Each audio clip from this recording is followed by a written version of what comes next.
Right, నమస్తే, welcome to Andhraprabha. Nampally హైకోర్టుకు మరి బాంబు స్క్వాడ్ తనిఖీలు జరుగుతున్నాయి. అదేవిధంగా మరి అక్కడ జాగిలాలు కూడా, పోలీసు జాగిలాలు కూడా మరి పూర్తి స్థాయిలో మరి గంటన్నర సేపు నుంచి కూడా తనిఖీలు చేస్తున్నారు. మరి వీటితో పాటుగా మరి పోలీసు అధికారులు కూడా అక్కడ తనిఖీలు చేస్తున్నారు.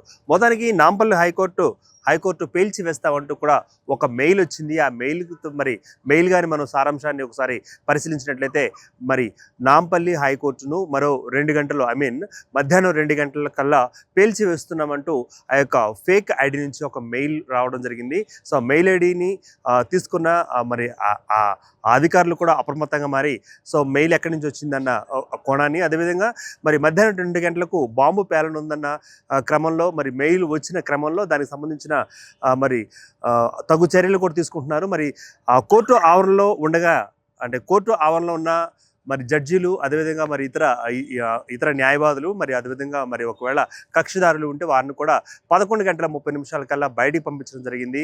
సో అక్కడ పోలీసు జాగిలాలు కూడా పూర్తి స్థాయిలో అక్కడ మరి పరిశోధన చేస్తున్నాయి. ఇంతకీ బాంబు పెట్టింది నిజమేనా?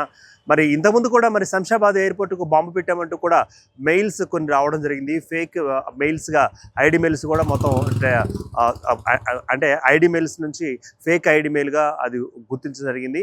మరి ఈ పని ఎవరు చేస్తున్నారు? సంఘ విద్రోహ శక్తులు చేస్తున్నాయా, లేకపోతే ఏమైనా ఆకతాయిలు ఏమన్నా ఈ విధంగా అలజడి సృష్టించడానికి ఏమైనా చేస్తున్నాయా అన్న కోణంలో పోలీసులు కూడా దర్యాప్తు చేస్తున్నారు. మొత్తం మీద 2 గంటలకు బాంబు పేలనుంది అని ఏదైతే వార్త ఒకటి బయటకు వచ్చిందో, అదేవిధంగా ఈమెయిల్ ఐడి సారాంశంగా బయటకు వచ్చిందో ఆ మేరకు అక్కడ కూడా అప్రమత్తమైన అధికారులు అక్కడ పోలీసు జాగిలాలను, అదేవిధంగా బాంబు స్క్వాడ్ను సో మొత్తం అంతా టెక్నికల్గా అక్కడంతా పరిశోధన నిర్వహిస్తున్నారు. మరి ఏం జరగనుందన్నది కూడా మనం వేచి చూద్దాం.